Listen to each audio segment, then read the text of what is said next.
शायद चुनाव के लिए बात कर रहे हैं, उसमें आपको सबसे पहले क्या करना है, मैंने कहा है कुंडलियां आप खूब सारी संग्रह करके रखिए।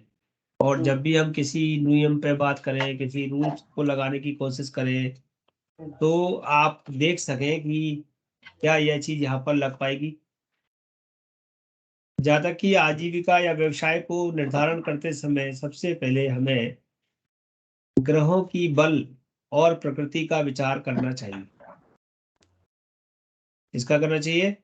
आप ये चीजें लिख लीजिए, क्योंकि आप बाद में फिर पूछते हो कि अरे प्रस्तावना में हम क्या लिखें और कैसे लिखें, कौन से नियम लिखें। तो नियमों की बात जब आती है, प्रस्तावना की बात आती है, तो मैं आपको एक एक चीज लिखवा दूं। तो हम आजीविका विचार के समय आजीविका का निर्णय करने के लिए कुंडली के ग्रहों के बल, प्रकृति आदि का विचार करें कि उसका बल कितना है, उसकी, और जिसका बल ज्यादा है उसकी प्रकृति क्या है, उसकी प्रकृति का विचार करें। ग्रह अत्यधिक बलवान हो और बलवान होकर लग्न, लग्नेश आदि, यानी कि लग्न बलवान हो या लग्नेश बलवान हो, इसके साथ वो संबंध रखता हो, तो आजीविका के संबंध में जो प्राप्ति होने वाली है उस पर वो प्रभाव डालता है। क्योंकि उस आजीविका से सुख किसको मिलेगा? जो आजीविका होगी उससे सुख किसको मिलेगा? लग्न को मिलेगा, प्राणी को मिलेगा, लग्न को मिलेगा या शरीर को मिलेगा। क्योंकि जो आप धन कमाते हैं वो किस लिए कमाते हैं? यश प्राप्ति के लिए, मान सम्मान प्राप्ति के लिए, शारीरिक सुख के लिए, मानसिक सुख के लिए। तो ये सारी चीज किससे देखते हैं अपन? शारीरिक सुख, मानसिक सुख, मान सम्मान, यश किससे देखते हैं? लग्न से। लग्न से। इसलिए इस बलि ग्रह का संबंध लग्न से होगा। नेचर ऑफ प्रोफेशन को जतलाने के लिए यहाँ पर हमको देखना पड़ेगा। तो ग्रहों की प्रकृति और बल का ज्ञान यह आजीविका निर्धारण में हमारे सहायक है। इस तथ्य को दृष्टि रखते हुए हम आगे का विचार करेंगे। हम बात कर रहे हैं कि लग्न के बाद दूसरा भाव है धन। तो धन का लग्नों से संबंध, यानी कौन सी लग्न में कौन से ग्रह धन देते हैं। ठीक है, और वो भी स्वक्षेत्री शुभ ग्रह केतु को एक ही भाव में स्थिति विशेष पर धनार्जन होता है, ऐसे नियम मिलेंगे। केतु के द्वारा धन मिलता है। हम देखेंगे सुदर्शन चक्र के द्वारा धन बाहुल्य मतलब कैसे प्राप्त हो सकता है। सुदर्शन चक्र के बारे में कितने लोग जानते हैं?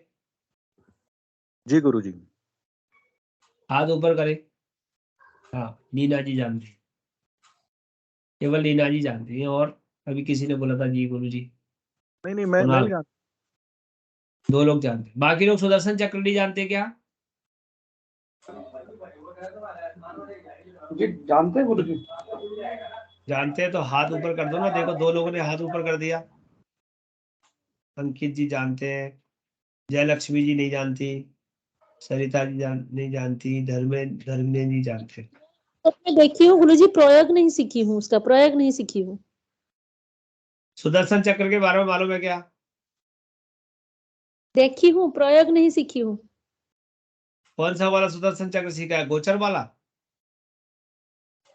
हाँ जी गुरु जी, देखते यहाँ हैं। पर हाँ। यहाँ पर जो हम सुदर्शन की बात कर रहे हैं वो सुदर्शन गोचर वाला नहीं है, या मेदिनी वाला नहीं है। यहाँ पर जो सुदर्शन है वो लग्न कुंडली, सूर्य कुंडली और चंद्र कुंडली, तीनों, ये इन तीनों के द्वारा मैच होता है। ये वाला देखा होगा ना नीना जी, आप हाथ नीचे कर लीजिए सब लोग। मैं इस वाले की बात कर रहा हूँ कि हम पहले एक लग्न कुंडली बनाएंगे, उसके ऊपर की कुंडली चंद्र कुंडली बनाएंगे, उसके ऊपर की सूर्य कुंडली बनाएंगे। ऐसे तीनों कुंडलियों को एक साथ डायग्राम कर लेते हैं। वो आपने कंप्यूटर की बनी हुई कुंडली आती है, उसमें देखा भी होगा। तो उससे भी हम दशम भाव को विचार करके, तो उसको कहते हैं सुदर्शन विचार से धन बाहुल्य देखना। स्वामी दृष्ट भाव से धनाधिक्य देखना। स्वामी, निया जी कुछ कहना चाह रही है क्या? नहीं गुरुजी, वो हाथ नीचे नहीं हो रहा। अरे खराब हो गया क्या? सर्दी में जाम हो गया लगता है मैडम का। ऐसे जाम ही हो लग गया, रहा है। ठंड बहुत है। कोई बात नहीं, जहां से दबाते हैं वहीं पे दोबारा दबा दोगे तो नीचे नहीं चला जाएगा। दबा रही हूँ गुरुजी, वो हो नहीं रहा। तो कोई बात नहीं, बना रहे। जी वैसे भी एक ना एक जय इन पर लगा हुआ है, 15 अगस्त चल रही है, 26 जनवरी चल रही है। जी चलिए, बस हाथ में दुखने तो लगे उनका। हाँ, स्वामी दृष्ट भाव से, जो स्वामी का, लग्न का स्वामी या कोई भी भाव का स्वामी भाव को दिखता है, विशेष करके मैंने कहा धन भाव, कर्म भाव, लाभ भाव, इनको यदि उसका स्वामी देखेगा तो वहां पर भी धनाधिक्य की योग बनता है। उसके बारे में भी हम विचार करेंगे। कारकाक, जो कारक होते हैं उनके द्वारा भी प्रचुर धन प्राप्ति होती है, उसके बारे में भी विचार करना पड़ेगा। एक होता है चंद्राधि योग। चंद्राधि अधि योग पढ़े हैं? जी गुरुजी। अधि योग, हाँ जी हाँ, गुरुजी, छठवें बड़ा सातवें आठवें भाव का क्या है वो? कोई सुन बताएगा क्या है अधि योग की परिभाषा? जब चंद्र से जयलक्ष्मी जी बता देंगी। हाँ। जी बताइए बताइए, कौन बता रहा है? जब चंद्र से 6, 7, 8 एक शुभ ग्रह बैठे हो तो वो चंद्रादि योग होता है। हाँ, तो चंद्रादि योग से करोड़ों की आय, इस पे विचार किया सकता है। कुछ हम बड़े बड़े धनाढ्य लोगों की कुंडलियों में इसको ढूंढ सकते हैं, देखेंगे और उसमें चंद्रादि योग के माध्यम से समझने की कोशिश करेंगे। विपरीत राजयोग से भी धनी होने के योग, यानी लाखों करोड़ों की आमदनी विपरीत राजयोग वालों को, ये भी देखने में, ये भी सूत्र है, ये लगाना है। पराशर सूत्र में धर्म कर्म के अधिपतियों के द्वारा समृद्धि। मेरी बातें नोट कर रहे हैं कि नहीं कर रहे हैं? अगर नहीं कर पा रहे हैं तो बता दो, मैं धीरे बोल दूंगा। नहीं मैडम, गुरुजी कर लिया। मैं कर रहा हूँ, हाँ, मैं कर रहा हूँ। और हाँ, और जो नोट कर रहे हैं वो पूरे एकदम नंबर बाय नंबर लिखे तो ठीक रहेगा, जिससे आगे हमारे को फायदा होगा। पाराशर पद्धति जो भरत पाराशर पढ़ रहे हैं उसमें धर्म कर्माधिपति जो है, यानी धर्म माने नवमेश, कर्माधिपति माने कर्मेश, और इन दोनों में संबंध धर्म कर्माधिपतियों के संबंध से समृद्धि, यानी धन की समृद्धि, ऐसे सिद्धांत की हम चर्चा यहाँ पर आजीविका में कर सकते हैं।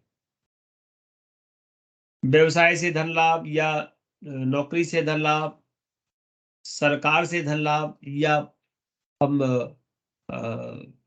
अशासकीय संस्थानों से यानी कि निज संस्थानों से धन लाभ, इस पे विचार करेंगे।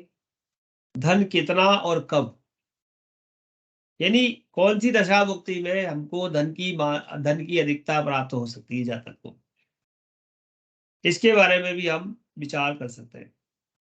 तो धन प्राप्ति के स्रोत, धन प्राप्ति का समय तथा मात्रा, और आजीविका चुनने की विधि कि कौन सी आजीविका चुनेंगे, कैसे चुन सकते हैं, इसके क्या नियम हमारे शास्त्रों में दिए हैं, उनको हम पहले पढ़ेंगे, लिखेंगे और फिर अप्लाई करके देखेंगे। और इसलिए हमारे पास अपनी कुंडलियां भी होंगी, जिनकी जैसे मान लो हर एक के पास 10-10 कुंडलियां हैं, 20-20 कुंडलियां हैं, तो कोई नियम वहां आ रहा है तो अपन 10-20 कुंडलियों में उनमें पहले लगा के देखेंगे क्या यहाँ पर ये फॉलो हुआ। अगर वो फॉलो होता है तो हमारे लिए एक सिद्धांत तो कंफर्म हो जाता है, और आगे किसी की कुंडली आती है तो उस पर हम आसानी से लगाएंगे। एक इसके साथ साथ व्यवसाय या आजीविका किसके सहयोग से मिलेगी, उसमें सहयोग किसका हो सकता है? मित्र के सहयोग से, भाई के सहयोग से, बड़ी बहन के सहयोग से, धन प्राप्ति जिसको कह सकते हैं, माता की तरफ से, पिता की तरफ से, ससुराल की तरफ से, पत्नी की तरफ से, यानी धन प्राप्ति योग किसके सहयोग से या किसके कारण से बनेगा, इसके बारे में भी हम यहाँ पर विचार करेंगे। ये हमारे पढ़ने की एक प्रस्तावना है, इसमें रखेंगे। इसके अलावा जब हम कोई कुंडली बनाएंगे तो उस पूरी कुंडली को अपने उसमें रख के अब हम देखेंगे कि सूर्य क्या देता है। तो सूर्य का जो संबंध है वो दर्शनीय व्यवसाय से है।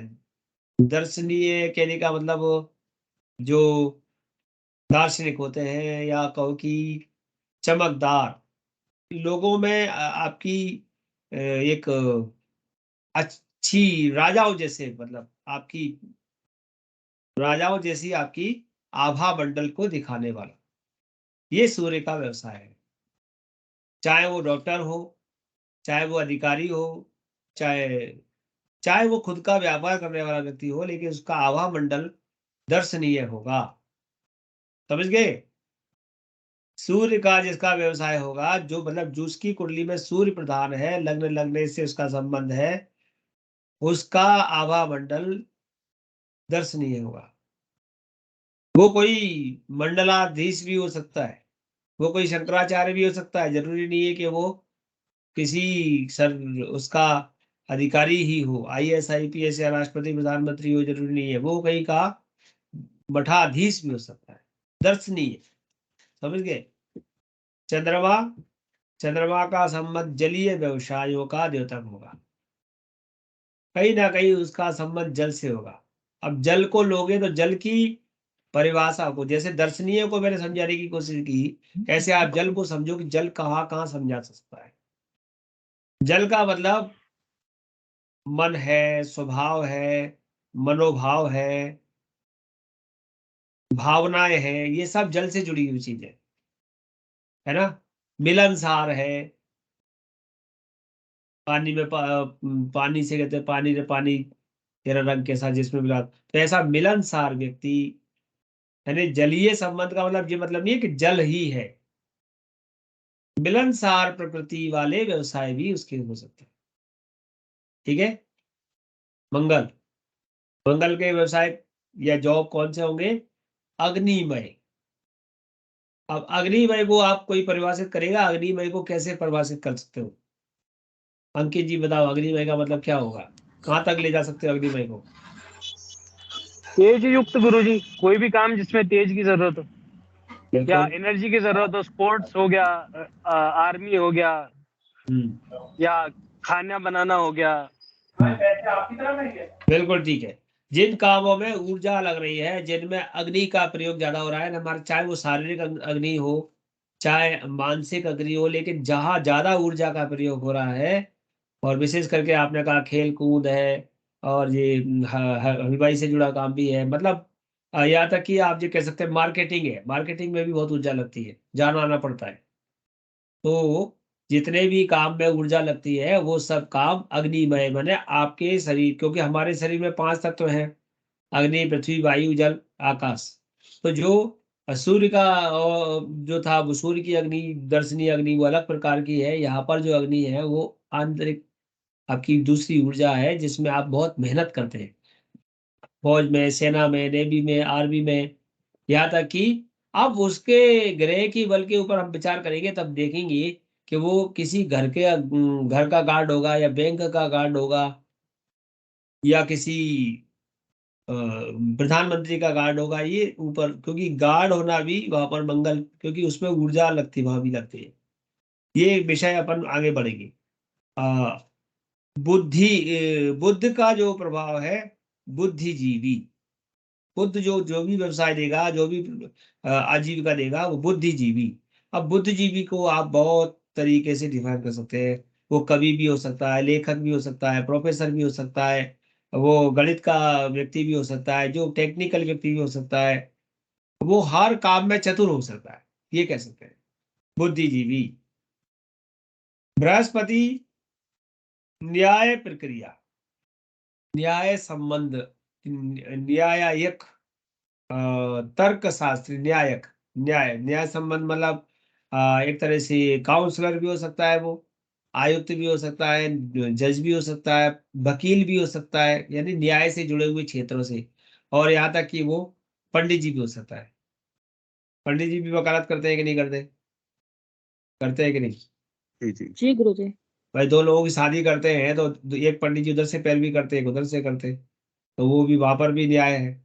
अच्छा, कोर्ट में जाके करा लो, चाहे यहाँ पंडित जी से करा लो।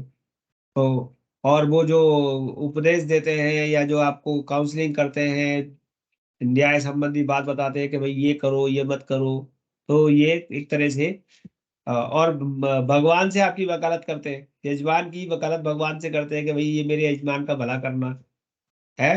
तो हम इस चीज को बहुत तरीके से, देखिए मैंने हमेशा कहा है कि अपना जो सोचने का दायरा बढ़ाओगे तो बहुत अच्छा रहता है। शुक्र से हमारे जितने भी आ, शुक्र जो है वो भी एक अग्नि है, एक जल रूपी अग्नि है, घी, घृत, चमकदार व्यवसाय जितने भी हैं जिनमें चमक है, लग्जरी है, और उसका शुक्र का काम भी हालांकि जुड़ा हुआ कंस्ट्रक्शन से है, लेकिन वो कंस्ट्रक्शन जो चमकीला है, जिसमें एक आर्ट है, जिसमें एक सुंदरता है, वो वाला शुक्र का है सारा। इसको आर्किटेक्ट भी कहते हैं हम। और शनि, शनि का काम है सड़क से संबंध, पेट्रोल, सीमेंट, जमीन, जमीन से जुड़े हुए पदार्थ। तो जहां तक जमीन से जुड़े हुए कामों से जुड़ा हो सकता है। तो एक पटवारी की कुंडली में कौन बली होगा, शनि के मंगल? शनि। शनि शनि। हाँ, क्योंकि वो भूमि के संबंध में काम करता है। उसी का लेखा जोखा रहेगा उसके पास। हाँ, तो वो है। तो वहां शनि मंगल दोनों का योगा का, लेकिन शनि का भी उसमें बहुत ज्यादा रोल होता है। ऐसे ही पारस्परिक धनदायक योग जो होते हैं, उनको जब हम देखेंगे तो उसमें विशेष करके आप देखते हो कई बार अगर पढ़ाई लिखाई के संबंध में हम देखेंगे तो श्रीकंठ योग होता है, सरस्वती योग होता है। ये क्या है, ये जो इस प्रकार के योग हैं, पारिजात योग है, एक योग है काहल योग है। काहल योग के बारे में सुना है? जी गुरु जी। काहल, ये बड़ा अच्छा धनदायक योग है, चमत्कारिक योग है। इसके बारे में सारावली में बहुत विस्तार से उसको कहा गया है। तो ये जो योग है कुंडली के अंदर, ये जरूर ही जातक को कहीं ना कहीं प्रतिष्ठित पद पर बिठाते हैं। अगर जातक प्रतिष्ठित पद पर बैठेगा तो उसको हम आज की आजीविका के अंतर्गत लेंगे, तो हमें ये आजीविका में जोड़ना पड़ेगा। और सारावली से हम इन सब की पुष्टि करेंगे कि सारावली में अध्याय 35 में इस प्रकार की बहुत सी बातें कही गई हैं जो व्यवसाय आजीविका चुनने के लिए कुछ योग दिए। जैसे मैंने पिछली बार आपसे बात की थी कि सूर्य रेवती में हो या शुक्र अश्विनी में हो, बहुत सारी बातें, उत्तरा फाल्गुनी भी बताया था, बताए थे कुछ, आपको याद है वो वाली चीजें थोड़ा थोड़ा? जी गुरु जी। तो उनका हम यहाँ पर सारावली की जो पुष्टि है उसको करेंगे, और विशेष करके ऐसे ग्रंथों का भी प्रयोग करेंगे। यहाँ पर सूर्य लग्न, लग्न, चंद्र लग्न, तीनों से देखेंगे, इनका तीनों का समावेश करेंगे। उत्तर कालाव्रत आदि में भी बहुत सारे लग्न के संबंध में धन देने वाले कुछ योग दिए हैं, उनका यहाँ पर प्रयोग करेंगे। आपने पूर्व कालाव्रत, उत्तर कालाव्रत दो पुस्तकें पढ़ी होंगी, जिसमें से हम उत्तर कालाव्रत का प्रयोग करेंगे। ठीक है। और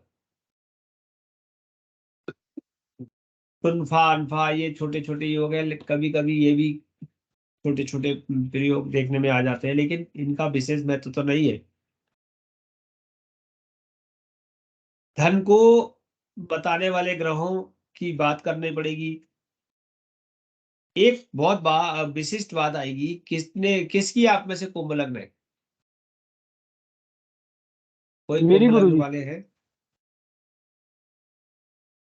कुंभ लग्न, जी मेरी गुरुजी। बिल्कुल। तो कुंभ लग्न वालों के लिए विशिष्ट धनदायक होते हैं गुरु बृहस्पति, और ये अपने जीवन में बहुत धन कमाते हैं कुंभ लग्न वाले। कितनी उम्र हो गई अभी आपकी? 31। हाँ, तो 31 कोई ज्यादा नहीं है अभी। गुरुजी आप आईटी देखना फील्ड में 35 से देखना आप, फिर 2 मकान तो कम से कम बनेंगे। अभी कितने बन गए? अभी आधा बना है, अभी तो पिताजी के घर को ही बड़ा किया है बस अभी तो। अरे आप देखना 35 के बाद 2 मकान बनेंगे। जरा, मैं किसी से कॉल आ रही है तो बात कर रहा हूँ। जय गणपति बोलो। हाँ, अरे मैं बाद में बात करता हूँ, क्लास से फ्री हो गए हैं। बाद में बात करते हैं बाद में।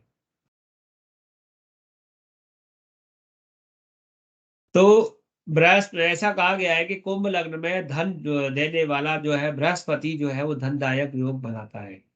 चाहे तो कहीं भी बैठे गुरुजी। वो तो अपन अभी मैंने कहा था ना कि ग्रहों के शुभत्व पर विचार करना पड़ेगा, लेकिन मैक्सिमम क्योंकि धनेश है ना, जी। बृहस्पति कुंभ मीन धनेश भी है। और क्या है धनेश के साथ साथ क्या है देखो जरा, लावेश हो गई। लावे लावे। एकादशेश भी है और धनेश भी है। अब बस थोड़ी सी उसकी स्थिति को और जज कर लेंगे कि वो कहाँ बैठा है, कहाँ बैठा है किसी सप्तम में। हाँ बढ़िया है, सप्तम में बैठा है? सप्तम में बैठ के एकादश को देख नहीं रहा, 7 8 9 जी 10 गुरुजी। 11 पूर्ण दृष्टि से देख रहा है गुरुजी। पूर्ण दृष्टि से देख रहा है। हाँ लग्न को भी देख रहा है पराग, और लग्न के साथ साथ पराक्रम को भी देख रहा है। देगा, बहुत बढ़िया देगा, खूब धन आएगा। ठीक है, दशा भी रिस्पॉन्सिबल होगी ना गुरुजी। हाँ रिस्पॉन्सिबल हो गई। दशा भीष्म पितामह ने कहा कि खूब धन कमाओ और खूब दान करो, यशो धर्मान दान धर्मान है, अंकित राज जी धर्मान। दान करना स्टार्ट कर दो, धन और बढ़ जाएगा। जी जी बिल्कुल। वो तो करते रहते हैं, वैसे मैंने देखा है अंकित जी का नहीं स्वभाव वैसे तो भी अच्छा है। आईटी सेक्टर में है गुरुजी, अंकित जी धन की कमी वैसे भी नहीं रहनी। नहीं रहेगी, लेकिन क्या है मैंने आईटी सेक्टर वाले भी कई जूझते हुए देखे हैं, ऐसा नहीं है। सब तरह की प्रकृति होती है कि कई बार आदमी आईटी में पहुंच गया, उसने एक मेरे पास ऐसा बंदा है उसने आईआईटी से किया हुआ है लेकिन घर बैठा है, कुछ नहीं कर रहा, और यहाँ तक कि उसकी शादी भी नहीं हुई। मैंने उसकी कुंडली उठाई, अमावस कुंडली थी वो, और भी बहुत सारे दोस्त देखने, तो मैंने कहा पहुंच कैसे गया, तो मैंने कहा इसको हुआ क्या था, बोले वो वहां तक पहुंचा था, उसके बाद उसने वो ली नहीं, फिर उसने जाने क्या एमबीए डाल दिया था और वो वहां चला गया, और वो किसी कारण से उसको आधा छोड़ के आना पड़ा, तब से घर पे ही बैठा है। तो कुंडली में किसी किसी के आप कुंडली, उस कुंडली का अध्ययन करोगे तो आपको दिखेगा कि इस कुंडली में क्या खराबी थी कि व्यक्ति ने इतना अध्ययन करने के बाद, इतनी पढ़ाई करने के बाद, इतना पैसा खर्च करने के बाद जॉब नहीं करी, और वो पहली जॉब को पकड़ लेता तो शायद पहुंच जाता, लेकिन वो बोले उसको कम लग रहा था तो वो आगे नहीं बढ़ पाया। खैर जो भी हुआ, तो ऐसी कुंडलियों का हम अध्ययन करेंगे जो कुंभ लग्न की कुंडलियां हैं, और उसमें विशिष्ट धनदायक जो बृहस्पति है, ये अपन ने पिछली क्लास में कौन सी भावार्थ रत्नाकर आदि पुस्तक में इस सिद्धांत को पढ़ा हुआ है, तो यह लगाने की कोशिश करेंगे। जैसे अंकित जी की कुंडली है, ऐसे और भी कुंडली अपने को मिल सकती है। जी गुरुजी, एक कुंडली है मेरे पे, उसमें लग्न में ही बैठे हैं, कुंभ लग्न में ही बृहस्पति बैठे हैं, बताइए सूर्य और कुंभ लग्न में बृहस्पति। हाँ, तो वो धनी भी होगा और भोगी भी होगा, क्योंकि धन भाव से 12वें भाव में बृहस्पति आ गए, लग्न में आ गए, तो भोगी भी होगा, खाने पीने का शौक होगा उसे। कौन क्या है उसके बारे में चर्चा कर लेंगे, है कि नहीं, उस पर धन के बता दो बस। धन तो है लेकिन इस टाइम कुछ परेशानियों से भी जूझ रहा है वो व्यक्ति। हाँ चलिए उसके बारे में अपन आगे ही चर्चा कर लेंगे, लेकिन धन है ये अच्छी बात है, और आगे धन कैसे आएगा इस बारे में भी बात कर सकते हैं। देखिए हम आजीविका का विचार कर रहे हैं, यहाँ पर ये जो पढ़ रहे हैं उसमें हम ये बात तो संग में ये भी पढ़ रहे हैं कि हम दशा भुक्ति को देखेंगे, धन कब आएगा कब नहीं आएगा इस बारे में भी विचार करेंगे। धनाधिक्य के संदर्भ में जो सिद्धांत दिए, जैसे लग्नाधिपति से, अष्टमाधिपति से, विपरीत राजयोग से, नीच भंग राजयोग से, गज केसरी, हंस योग, विशिष्ट धन योग, आपने व्रत पाराशर आदि ग्रंथों में धन योग पढ़े होंगे। पंचमेश एकादशेश के संबंध में धन योग बहुत सारे लिखे, पढ़े हैं कि नहीं धन योग? जी पढ़े हैं गुरुजी। पराशरी में धन योग दिए, वहां पर दरिद्र योग भी दिए, धन योग भी दिए, उन धन योगों को यहाँ पर लगाएंगे, है ना। और शुक्र गुरु बुध की विशेष स्थिति में धन की लाभ की स्थिति, यानी विशेष स्थिति माने कोई विशेष स्थिति होती है जिसमें धन आता है, जैसे 12वें भाव का शुक्र धनी बनाता ही बनाता है। क्यों बनाता है? दिग्बल प्राप्त हो जाता है ना शुक्र को, उच्च का होते हैं काल पुरुष की कुंडली में। हाँ 12वें भाव के शुक्र को ये कहा गया है कि ये शरीर को भोग कराएगा, ये आपको खूब भोग कराएगा। अगर आप भोगी होंगे तो भोग करेंगे कहां से, धन होगा तभी तो करेंगे। इसका मतलब आपको धन भी दिलवाएगा। 12वें भाव के शुक्र वाला व्यक्ति भोगी होगा, यानी कि वो खूब पर्यटन करेगा, खूब घूमेगा, सब आप मतलब जितनी भी लग्जरी उसको चाहिए आवश्यकता अनुसार उसको मिलती रहेगी, तो उसके लिए उसके पास धन भी आता रहेगा। तो धन कैसे आएगा, क्या आएगा, ये उसे नहीं मालूम। लेकिन शुक्र, वो कहते हैं कि अगर शुक्र खराब स्थिति में भी है तब भी अगर 12वें भाव से संबंध उसका बना है, 12वें भाव में बैठा है, तो निश्चित ही जातक को धनी बनाएगा। जी। धन उसमें दिखे भले ही नहीं, लेकिन उसकी जो डिजायर्स है वो सारी पूरी होती रहेगी, धन आता रहेगा। और ऐसे ही भावार्थ रत्नाकर में 6ठे भाव के शुक्र को भी कहा कि ये भी शुभ फल देता है धन के मामले में, क्योंकि 6ठे भाव का शुक्र भी 12वें को देखता है। तो 12वें का बल बढ़ा, भोग का बल बढ़ा, और 6ठवें में तो आप जानते ही है कि जिस प्रकार का जो भोग बढ़ेगा तो वो दोनों प्रकार के भोगों की प्राप्ति। अच्छा, कोई भी भोग, कोई भी सुख समृद्धि आप बिना धन के कर सकते हो क्या? नहीं गुरु जी। नहीं कर सकते। तो इसका मतलब कहीं ना कहीं से शुक्र आपको धन देगा। इसलिए कहा गया है कि शुक्र की विशेष स्थिति, गुरु बुध की विशेष स्थिति में धन की प्राप्ति। और यहाँ तक कि गुरु से शुक्र की 12वीं स्थिति, यानी जहां बृहस्पति है उससे 12वें में शुक्र हो तो उसकी दशा भुक्ति में धन निश्चित ही आता है, चाहे उसके सब। हालांकि गुरु शुक्र आपस में तो मित्र नहीं है, लेकिन ये देखा गया है ज्यादातर कि गुरु की महादशा में शुक्र की अंतर्दशा चल रही हो, लेकिन गुरु से शुक्र 12वें स्थित हो, तो चाहे वो लग्न से हो, चाहे जहां गुरु बैठे हो वहां से हो, तो निश्चित ही धन की स्थिति बनती है, धन लाभ होता है। केतु यदि शुभ युक्त होते हैं तो, या शुभ ग्रहों से युक्त होते हैं तो भी धन बहुत आता है, क्योंकि जैसे बृहस्पति का संबंध है वैसे केतु का भी संबंध है। कुछ योग मिलेंगे जिसमें अचानक धन प्राप्ति। अभी चंडीगढ़ में एक वृद्धा थी 88 वर्ष की, उसकी कितनी 2 करोड़ की शायद लॉटरी निकली। पढ़ा था किसी ने, अखबार में क्या आया था। करें गुरु जी, इतनी उम्र में है इतनी उम्र में इतने धन का क्या करें। वो एक अलग बात है। उस आपने किसी ने अखबार पढ़ा था कि अभी महीने भर के अंदर आई है ये न्यूज। गुरुजी मैंने नहीं पढ़ा। 88 वर्ष की एक महिला को मिली 2 करोड़ की लॉटरी। ये पंजाब चंडीगढ़ की खबर थी। मैं खुद सोच में पड़ गया, मैंने कहा अब जी क्या करेगी, लेकिन वही वाली बात है कि मिलना था धन, अचानक धन प्राप्ति। तो ये भी भाई, व्यक्ति धन का क्या करेगा ये अलग बात है, लेकिन धन मिलता है तो खुशी मिलती है सबसे पहले। सबसे पहली बात तो धन मिलता है तो खुशी मिलती है, भले वो आकर के वापस लॉकर में घुस जाता है। बताओ आप लोग, ये बात सही है गलत है? सारे सुख जी गुरु गुरु जी जी। सारे धन से ही है ना, हर तरह नहीं, का खाने मैं कह रहा हूँ आपने पास खूब रखा है, जो रखा है उसको अपन खा नहीं सकते, भोग नहीं सकते, क्योंकि वो इतना है कि वो भी अपने लिए पर्याप्त है। लेकिन फिर भी अगर मान लो धन आपका 1-2 महीने आपके हाथ में नहीं आए, नोट नहीं आए लाल पीला कोई भी, तो आपको लगेगा जिंदगी में मजा ही नहीं आ रहा कुछ।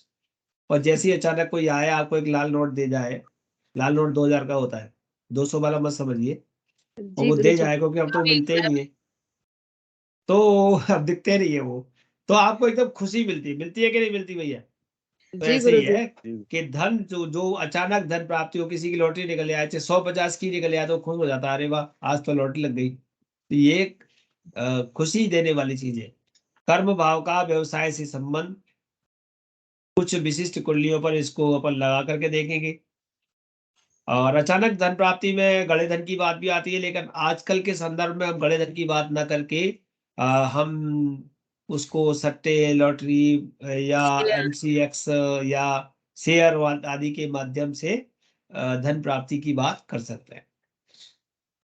धन प्राप्ति तथा धन हानि दोनों का विचार करनी। धन प्राप्ति का समय, कितने मात्रा में धन आ सकता है, कब आ सकता है, और दशानाथ और भुक्तिनाथ के आधार पर ये पद्धति जो इन शास्त्रों में दी गई है उनको हम लगाने का प्रयास करेंगे। और ऐसा ही धन प्राप्ति के साथ जैसा लगाएंगे वैसे धन हानि का भी हम उसी प्रकार से लगाएंगे। धन योग है कि नहीं? धन योग स्वार्जित है या वाणिज्य से है, व्यवसाय से है, प्रोफेशन से है, किसी नौकरी से है। दसम भाव से व्यवसाय का अनुमान, नवम भाव से व्यवसाय का अनुमान, वेतन, आय कितनी, क्या आय हो सकती है, इस बारे में विचार, ये हम सब इसी से करेंगे। अब हम देख सकते हैं कि एक एक करके ग्रहों की बात करते हैं। इस सबसे पहले सूर्य की बात करें तो सूर्य के बारे में हम क्या जानते हैं, क्योंकि हम सबसे पहले नवम भाव तो देखेंगे ही, दसम भाव तो देखेंगे ही। और फल दीपिका में एक सूत्र दिया है, वृत्ति निर्णय अध्याय, एक अध्याय दिया है जिसमें D9 से वृत्ति का विचार दिया है। आप लोगों को मैंने बताया भी था पहले वो अध्याय कि D1 में ग्रह जिस राशि दशमेश, D1 का दशमेश D9 में जिस राशि में स्थित है उसके स्वामी के अनुसार वृत्ति निर्धारण होता है। क्या बोला मैंने? D1 में दशमेश जो भी है वह D9 में जिस राशि में बैठा है उसके स्वामी के अनुसार आजीविका होती है। किसी ने लिखा, अगर लिखा हो तो पढ़ के सुनो। जी गुरुजी क्या? मैंने क्या बोला था D1 में उसको पढ़ के सुना दो। दसम D1 का भाव में जो राशि हाँ। बैठा होता है वो नवमांश में जिस राशि में जाता है उस राशि का स्वामी व्यवसाय का निर्धारण कराता है। बिल्कुल ठीक है, बिल्कुल ठीक है। और यह विचार हमें लग्न से, सूर्य लग्न से, चंद्र लग्न से, तीनों से करना होता है। और तीनों से अर्थात इसमें जो बली हो उसके अनुसार लेना चाहिए। अभी हम शुरू से ही सुदर्शन की बात करते आ रहे हैं। D1 तो हम यहाँ पर तीनों लग्नों का विचार करेंगे। हम शुरुआत में इसीलिए बात कही है लग्न की बात, शुरुआत में मैंने आपको शुरुआत जब बात की थी वहीं पर मैंने यही कहा था कि जो ग्रह अत्यधिक बलवान हो करके लग्न लग्नेश से संबंध रखता हो, अर्थात जो बली हो, लग्न बली है, लग्नेश बली है, चंद्रमा बली है, सूर्य बली है। बली कौन है? क्योंकि सुख शरीर को मिलने वाला है, लग्न को सुख मिलने वाला है। अगर लग्न बली है या चंद्र लग्न बली है या सूर्य लग्न बली है, ये आपको देख के चलना है। और इसके लिए हमारे को अभी तक पढ़ा हुआ पूरा विशारद तक का उस वो लगाना पड़ेगा नियम। उसमें सबसे ज्यादा जरूरी नियम है वो षड्बल और जजमेंट ऑफ भाव, भाव बल। जज षड्बल भाव बल जब लगाते हैं तो उससे हमें जो भाव है उसके बारे में पता चल जाता है कि भाव कितना पुष्ट है। तो बात कर रहे हैं कि सूर्य की। सूर्य क्या दे सकता है? सूर्य ग्रहों में श्रेष्ठ है, बड़ा है, मुख्य है और राजा है कि नहीं? इसीलिए जब यह ग्रह आपके कार्य को दर्शाता है तो आपको एक ऊंचे दर्जे का विस्तृत, व्यापक। और अब राजा का क्या होता है? राजा बहुत से राज्यों से संबंध रखता है, अर्थात बहुत से प्रदेशों से संबंधित बहुत पूंजी वाला होता है। यानी कि अगर मेरा सूर्य प्रधान है तो मेरा व्यवसाय केवल ग्वालियर में नहीं होगा। मेरा व्यवसाय मध्य प्रदेश, उत्तर प्रदेश, राजस्थान, सब प्रदेशों में कहीं ना कहीं होगा। कुछ लोग ऐसे होते हैं जिनकी कंपनी 4-6 जगह होती है या जिनकी बैठक 4-6 जगह। आपने कुछ ऐसे ज्योतिषी भी सुने होंगे जो आज ग्वालियर बैठते हैं, 15 दिन दिल्ली बैठते हैं, 15 दिन बंबई बैठते हैं। सुना है कि नहीं सुना?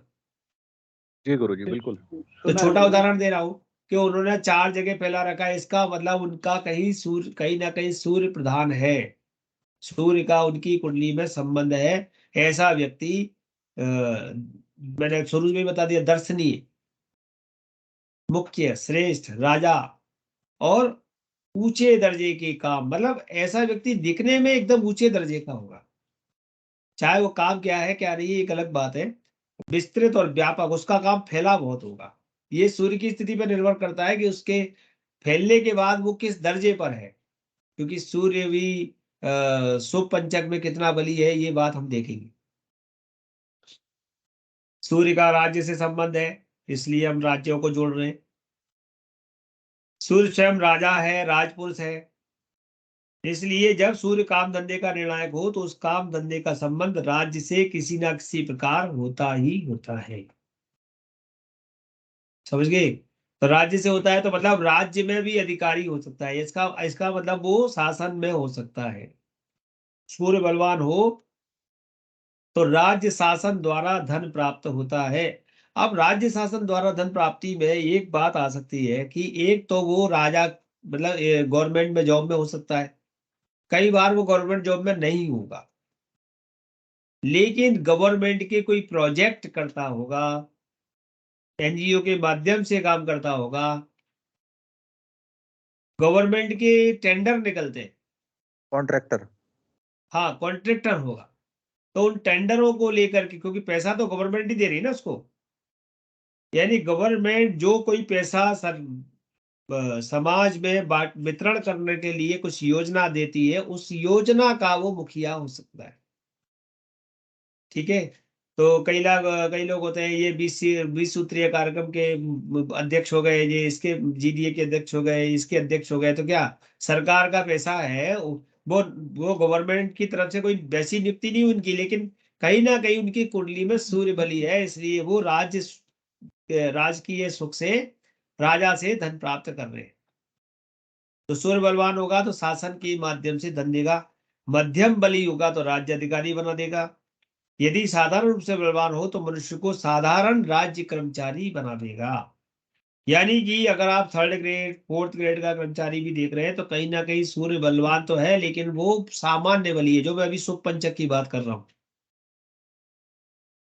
अब सूर्य का लग्न लग्नेश चंद्र राशि आदि से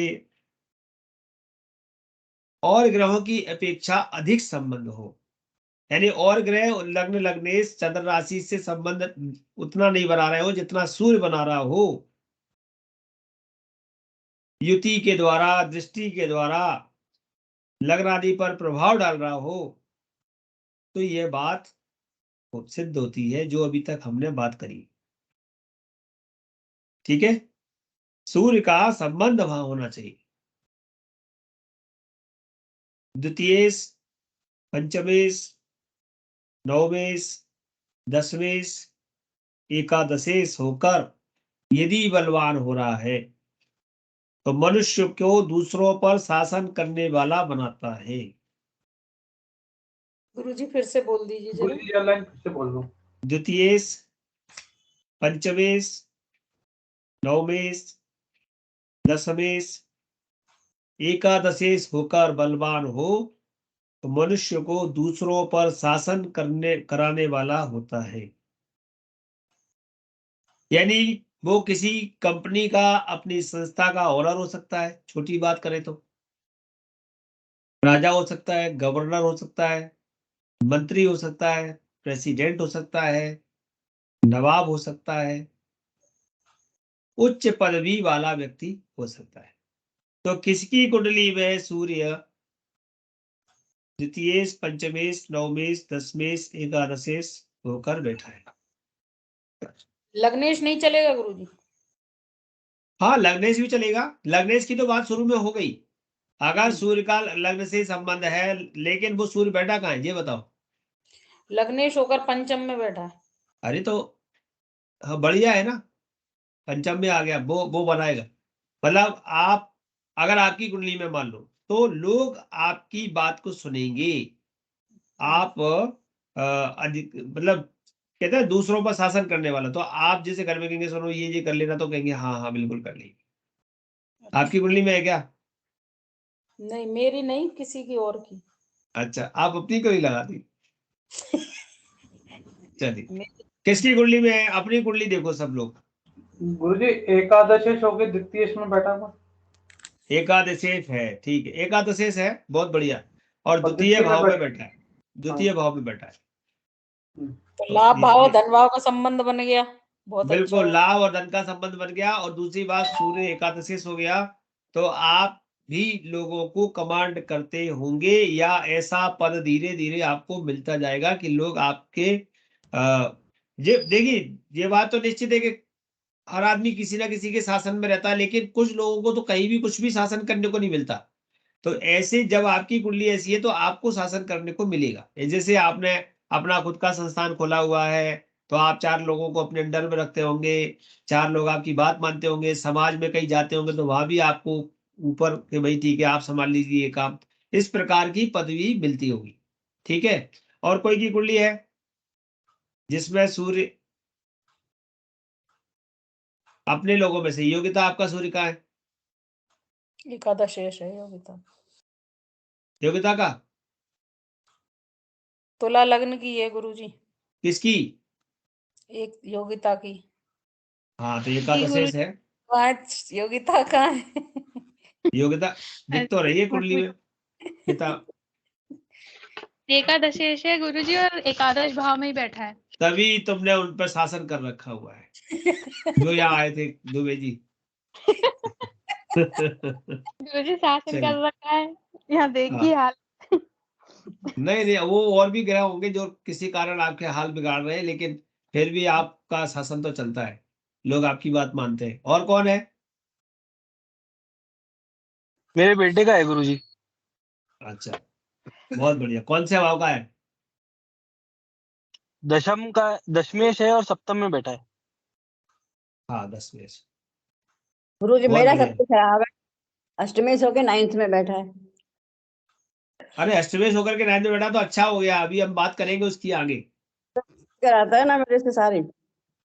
अष्टमाधिपति और लग्नाधिपति की बात आएगी, आप चिंता नहीं करो, अच्छा है। लेकिन अभी फिलहाल जो बात हो, हाँ तो क्योंकि सूर्य बली है ना आपका, तो जी, वो सरकार के द्वारा कहीं ना कहीं धन मिलता है, तो चाहे वो आपको जॉब से मिल रहा है, चाहे आप शेयर के माध्यम से ले रहे हैं, उसमें है देखिए चतुर, गवर्नमेंट वाले शेयर जो गवर्नमेंट कंपनी है उनमें अच्छा हाँ मिलता बैंक वगैरह से जो निकलते होंगे जी। अच्छा, कोई घरेलू निर्माण से संबंधित कोई काम से जुड़े हुए हैं क्या आप? क्या गुरुजी? घरेलू काम से किसी से जुड़े हैं क्या? घरेलू उपकरण, घरेलू निर्माण से संबंधित कोई काम गुरुजी प्रॉपर्टी से मतलब ऐसे इनडायरेक्टली है जुड़ाव। है? अच्छा, मकान वगैरह से जुड़े हैं? जी जी गुरुजी। ओके ओके, ठीक है। चलिए हम आगे की बात करते हैं कि सूर्य अग्नि तत्व का ग्रह है, ये बात सब जानते हैं। मंगल केतु, जब वो मंगल और केतु के साथ मिलेगा तो भाई बली सूर्य है। हम फिलहाल सूर्य को फोकस कर रहे हैं आज कि सूर्य बली है, लेकिन अगर उसका संबंध मंगल और केतु से भी बन गया है तो वो बिजली के कार्य, बिजली के सामान का काम, तो बंदूक, रेडियो से संबंधित काम, हलवाई, रेस्टोरेंट, अभी आपसे बात भी हो रही थी तो आप बोल रहे थे, ये चीजों से जोड़ सकता है।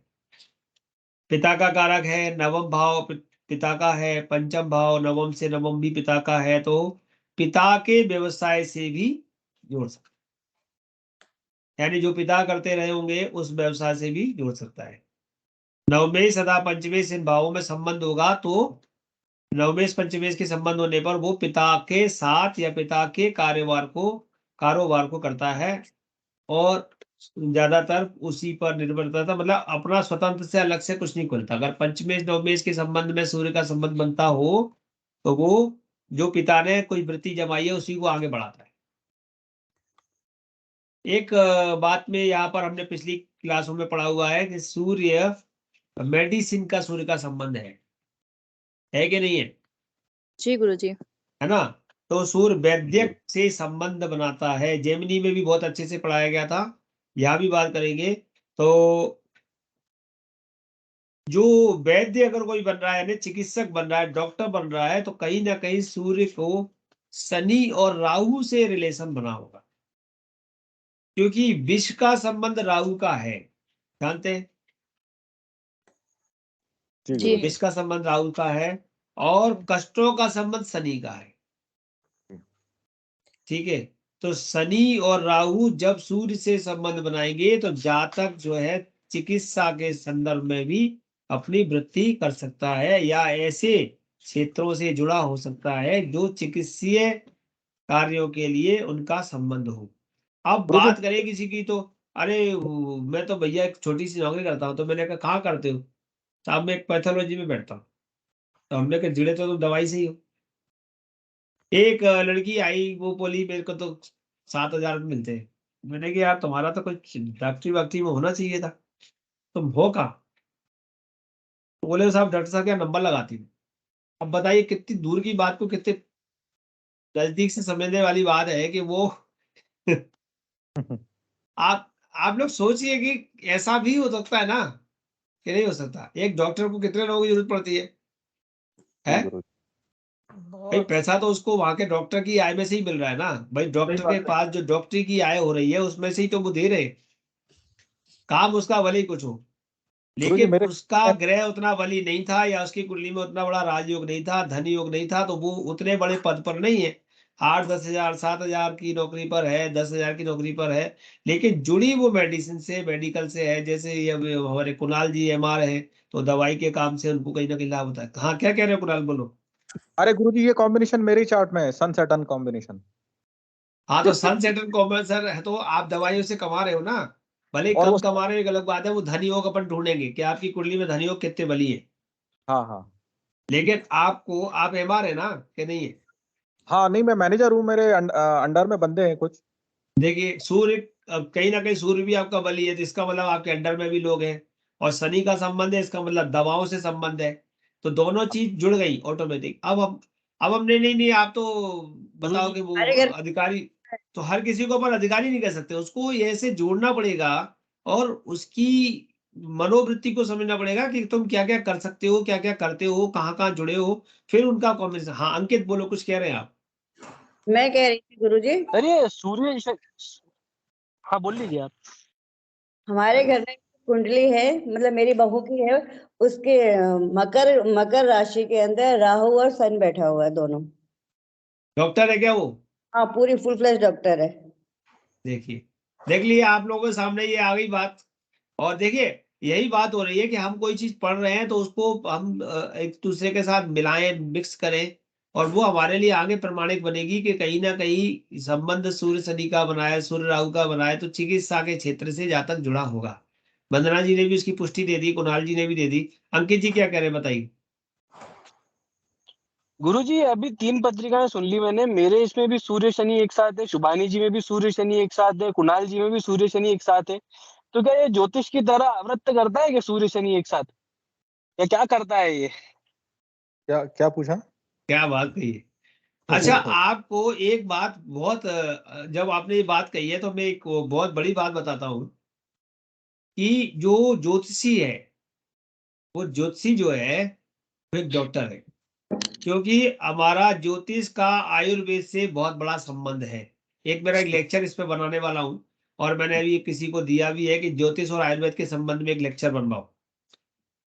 क्योंकि मैंने जब भी देखा, मैं अपने गुरुजनों के पास जाता था तो वो उपाय लिखते थे, और मैं भी कई बार आजकल लिखता हूँ काफी समय से, कि उन्होंने कहा कि साहब ये परेशानी चल रही है, क्योंकि ज्यादातर लोग बीमार आते हैं, परेशान आते हैं, तो हम लिख देते हैं एक काम करिएगा, वो गिलोय सोरस होता है वो पी लीजिए करो, और आंवले खा लिया करो सुबह। और ऐसी कोई बात लिखते हो कि नहीं, बताते हो कि नहीं, कभी कभी किसी को सलाह देते हो कि नहीं देते? जी गुरुजी, वो पेड़ लगाने की सलाह जरूर देते हैं नक्षत्र के पेड़ हिसाब से। लगने की सलाह। तो ज्योतिष और आयुर्वेद, और आयुर्वेद जो है हमारा, वो एक तरह से चिकित्सा शास्त्री तो है अंकित जी। जी आप गुरुजी। ज्योतिष की जितनी भी ग्रंथ उठाओगे, ज्योतिष के साथ आयुर्वेद का बहुत बड़ा संबंध मिलेगा, पंचांगों में भी मिलेगा। वहां पर कहीं ना कहीं आयुर्वेद के सूत्र दिए होंगे।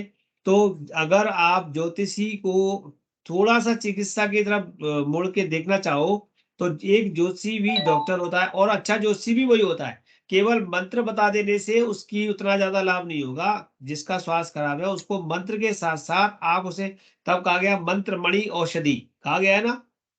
उपाय में क्या कहा गया है? जी। मंत्रमणि औषधि।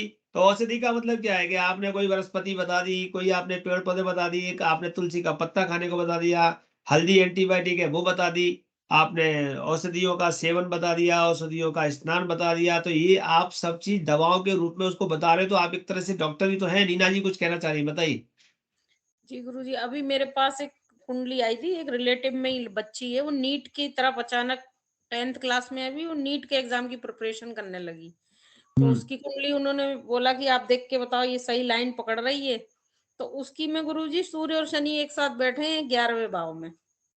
बहुत बढ़िया, तो कहीं ना कहीं उसका संबंध बन रहा है, बिल्कुल बन रहा है। तो मैंने कहा बन तो रहा है, अब डॉक्टर बनना तो चाहिए। राहु की महादशा चल रही है। लेकिन राहु की महादशा है, सूर्य शनि का संबंध है, तो इसका मतलब चिकित्सीय क्षेत्र से वो जुड़ेगी। कितने परसेंट जाएगी, क्या नहीं जाएगी, ये अपन दशा भुक्ति और गोचर को संग में लगा सकते हैं, उसके द्वारा अपन परसेंटेज कम ज्यादा देख सकते हैं, लेकिन संबंध उसका चिकित्सा से बन गया, बिल्कुल बन गया। जी गुरुजी, हाँ तो वो जी, अभी आज मैंने वो देखा कि हाँ उसमें वाकई आप जो कह रहे हो सही है कि जा रही है वो उस लाइन की जा तरफ, रही है अचानक मतलब, हो गई। बहुत बढ़िया। तो ऐसे ही एग्जाम्पल अपन लोग ढूंढेंगे और ये अपने को, क्योंकि अब अपनी जो पढ़ाई है वो अपने को इसी स्तर की करनी है कि हमें उनको लगाना है, देखना है, और जो लगे हुए सूत्र हैं जहां लग गए हैं उनको भी अपने पास नोट करके रखना है कि ये इसमें लग रहा है। क्योंकि अपने पास आए दिन यही क्वेश्चन आते हैं, बच्चा डॉक्टर बनेगा कि इंजीनियर बनेगा कि क्या बनेगा, तो हम पिछले उदाहरणों से इसको लगाने का प्रयास करेंगे, जो सूत्र दिए उनको बिठाने का प्रयास करेंगे। तो मैंने कहा कि सूर्य शनि राहु के संबंध में चिकित्सा में जाएगा। अब बात करते हैं सूर्य गुरु के संबंध की, कि सूर्य एक सात्विक ग्रह है ना। जैसे हमने ग्रहों की बात की है, राजसी, तामसी और सात्विक, तो सूर्य एक सात्विक ग्रह में आता है। भले ही वो राजा है लेकिन फिर भी सात्विक ग्रह है। और जब ये गुरु से, अर्थात नवमेश, नवमेश से या गुरु से धार्मिक ग्रहों के साथ होकर के अगर कुछ काम करेगा, मतलब संबंध बनाएगा, तो जातक जो है वो, जातक का जो व्यवसाय है या जातक का जो कार्य क्षेत्र है वो कहीं ना कहीं धर्म से जुड़ा हो, यानी कि वो व्यक्ति धर्म से धनार्जन उसका हो सकता है। अब धर्म के रूप में बहुत सारी चीजें आ सकती है, किसी मंदिर मठ के अध्यक्ष होना, या पुजारी होना, या मठाधीश होना, या पुरोहित के रूप में काम करना, या कि अ, धन, वेतन, दान आदि की संबंध में, ऐसी चीजों को हम वहां जोड़ सकते हैं। कि कहीं ना कहीं अब धर्म को आप कैसे जोड़ोगे, अब बहुत विस्तार करके तो आपको जोड़ना पड़ेगा आने वाले समय में। तो मैंने एक जोड़ा कि एक व्यक्ति की कुंडली में अगर ऐसा योग था, तो वो क्या करने लगा, वो है ना रामायण पढ़ता है, और रामायण पढ़ के धीरे धीरे उसने अपना मंडल बना लिया, भजन का मंडल बना लिया, रामायण मंडल बना लिया, या किसी ने अपना एक पूजन सामग्री स्टोर खोल लिया, या किसी ने पोशाकों का दुकान खोल लिया। पोशाकें काय में काम आती है,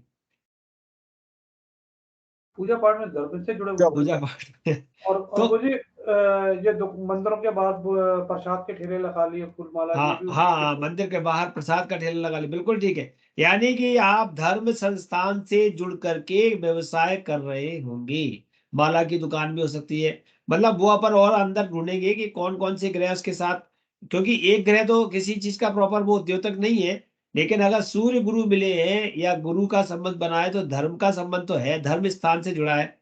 अब वो किस स्टेटस का है वो अपन और ग्रहों के साथ या उसकी शुभ अशुभता को देख करके लगा सकते हैं। जो आपने बहुत बढ़िया बात कही कि धर्म मंदिर के आसपास जो पूजा के प्रसाद माला वाले भी हैं वो भी धर्म के स्थान से, क्योंकि कमाने का स्थान वही है उनका, उसी से जुड़ के कमा रहे हैं।